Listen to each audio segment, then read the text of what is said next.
city of Caral was the main administrative center of a collection of 19 populated villages which made up the Caral Supe civilization, and even today continues to provide us with new information about South America's oldest civilization.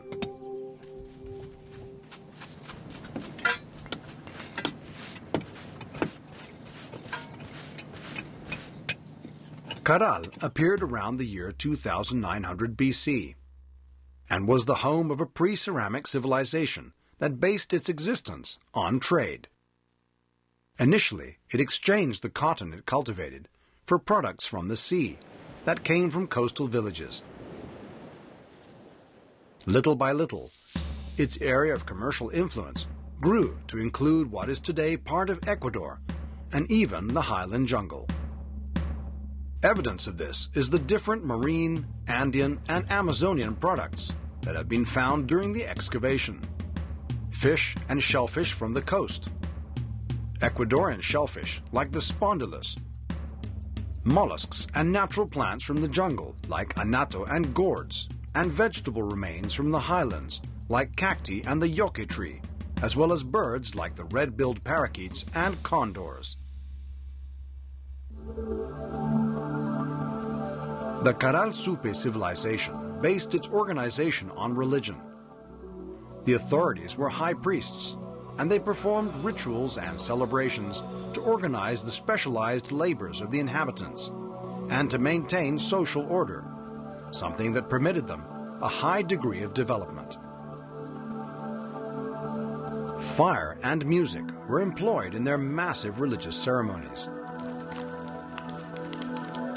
There are many special chambers within the city itself designed for keeping fires lit.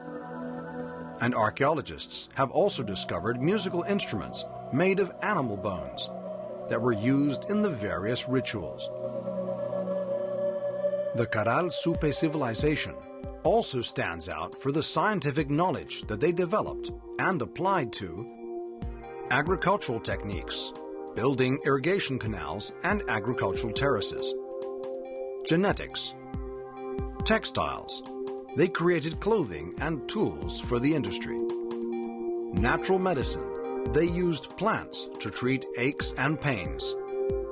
Measurement of time and climatic prediction through astronomical observations. Religious rituals. They controlled fire. And engineering. They built large buildings.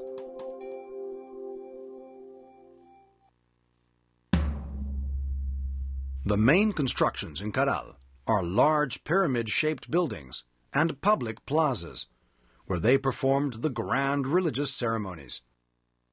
The buildings were made of stone and accentuated with decorative paints.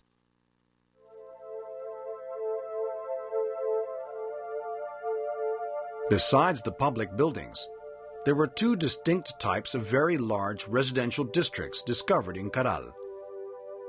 Those which are part of the public buildings that were used by higher status social groups, such as public officials, and those that are much simpler and located on the edge of the city, probably used by the common citizens who made their living from production.